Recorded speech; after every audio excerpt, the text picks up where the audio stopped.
1932 ഒരു വൈകുന്നേരം വിശ്വപ്രസിദ്ധ ചിന്തകനായ ഫ്രെഡറിക് നീച്ചയുടെ സഹോദരിയായ എലിസബത്ത് ഫ്രോസ്റ്റർ നീച്ചയ്ക്ക് ജർമ്മനിയിലെ ഒരു തിയേറ്ററിൽ സിനിമ കണ്ടുകൊണ്ടിരിക്കുമ്പോൾ ഒരു പൂച്ചെണ്ട് ലഭിക്കുന്നു.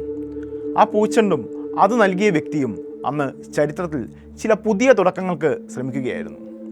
ജൂതവിരോധത്തിൽ അധിഷ്ഠിതമായ തൻ്റെ ആശയത്തിന് ഒരു പ്രത്യയശാസ്ത്ര അടിത്തറ അന്വേഷിച്ച് നടന്ന സാക്ഷാൽ അഡോൾഫ് ഹിറ്റ്ലറുടേതായിരുന്നു ആ രക്തച്ചുവയുള്ള പൂച്ചെണ്ടുകൾ.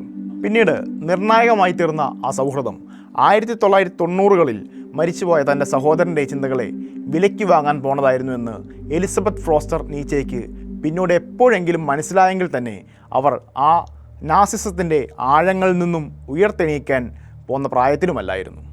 ആരായിരുന്നു എലിസബത്ത് ഫ്രോസ്റ്റർ നീച്ചെ? എന്തായിരുന്നു നീച്ചയുടെ സഹോദരിയുടെ പശ്ചാത്തലം?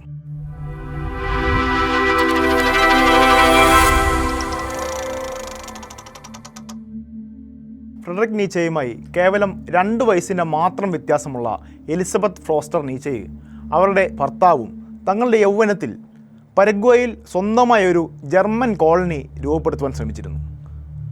വർഷങ്ങൾക്ക് ശേഷം അതിൽ പരാജിതയായി ജർമ്മനിയിലേക്ക് മടങ്ങുന്ന അവർക്ക് ആത്മഹത്യ ചെയ്ത തൻ്റെ ഭർത്താവിനെ പറ്റിയുള്ള ഓർമ്മകളും ഒപ്പമുണ്ടായിരുന്നു. ജർമ്മനിയിൽ മടങ്ങിയെത്തിയ എലിസബത്ത് തൻ്റെ സഹോദരൻ്റെ ചിന്തകളെ യൂറോപ്പ് മുഴുവൻ ആഘോഷിക്കുന്നതാണ് പിന്നീട് കണ്ടത്. ഫ്രെഡറിക് നീച്ചയുടെ എഴുത്തുകൾ സമാഹരിക്കുവാനും അവയെ പുനഃപ്രസിദ്ധീകരിക്കുവാനും ശ്രമിച്ച അവരെ തേടിച്ചെന്നത് നാസിസമായിരുന്നു എന്നതാണ് പിന്നീടുള്ള ചരിത്രം. 1934 ഹിറ്റ്ലർ നേരിട്ട് തന്നെ എലിസബത്തിനെ സന്ദർശിക്കുകയും ഒരു മഹത്തായ പോരാളിക്ക് എന്ന തലക്കെട്ടോടുകൂടിയ ഒരു റീത്ത് നീച്ചയുടെ ബലികൂടീരത്തിൽ സമർപ്പിക്കുകയുമുണ്ടായി.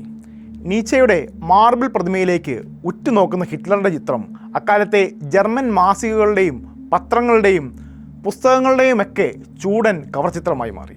ലോകത്തിലെ 2 മഹത്തും ജനകീയവുമായ മുന്നേറ്റങ്ങൾക്ക് വളമായി മാറിയ ജർമ്മൻ ചിന്തകൻ്റെ ബലികൂടീരത്തിൽ ഫ്യൂറർ എന്ന തലക്കെട്ടിൽ ഹിറ്റ്ലറുടെ സ്വകാര്യ ഫോട്ടോഗ്രാഫറായ ഹെൻറിക് ഹോഫ്മാൻ്റെ പുസ്തകത്തിൽ ഈ ചിത്രം പിന്നീട് സ്ഥാനം പിടിച്ചു.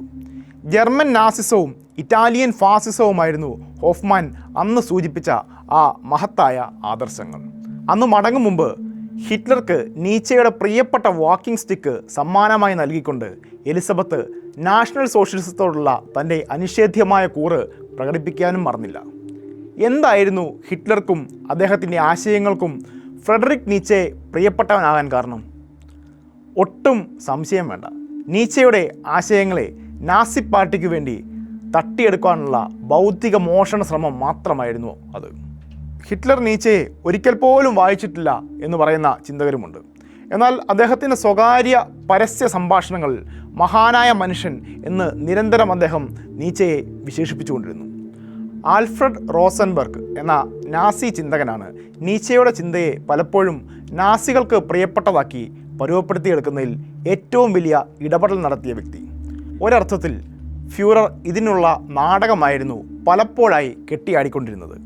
എങ്കിലും ഈ ആശയമോഷണം എങ്ങനെ സാധ്യമായി? ഹിറ്റ്ലർക്ക് നീച്ചെ മഹാനായത് എങ്ങനെയായിരിക്കാം? ഒരൽപ്പം ചരിത്രം പുറകോട്ട് മറിക്കാതെ ഇതിനുള്ള ഉത്തരം നമുക്ക് കണ്ടെത്താൻ സാധിക്കില്ല. നീച്ചെ അദ്ദേഹത്തിൻ്റെ ജീവിതകാലത്തെല്ലാം നടത്തിയ എഴുത്തുകളിലും ഇടപെടലുകളിലുമെല്ലാം പാരമ്പര്യവാദത്തിൽ അധിഷ്ഠിതമായ യൂറോപ്യൻ മത സദാചാര ചിന്തകളോട് വിട്ടുവീഴ്ചയില്ലാത്ത വിമർശനമുയർത്തിയിരുന്നു. ഇതിൽ പലപ്പോഴായി വന്നിരുന്ന യഹൂദ മതവിമർശനമാണ് നീച്ചയെ ഹിറ്റ്ലർക്കും സംഘത്തിനും പ്രിയപ്പെട്ട ചിന്തകനാക്കിയത്. എന്നാൽ നീച്ചയുടെ വിമർശനം ഏതെങ്കിലും ഒരു മതത്തിനോ സദാചാര സംഹിതയ്ക്കോ മാത്രം എതിരല്ലായിരുന്നു. യൂറോപ്പിൽ വേരൂന്നിയ എല്ലാ മതങ്ങൾക്കും പിന്തിരിപ്പൻ ആശയങ്ങൾക്കുമെതിരെ അദ്ദേഹം തൻ്റെ വിമർശനം ഉന്നയിച്ചിരുന്നു. എന്നാൽ ഹിറ്റ്ലർ വളരെ ബുദ്ധിപരമായി പലപ്പോഴും നീച്ചയെ അദ്ദേഹത്തിൻ്റെ ആശയങ്ങൾക്കും ജൂതവിരോധത്തിനുള്ള പ്രത്യയശാസ്ത്ര ആയുധമാക്കി മാറ്റുകയായിരുന്നു.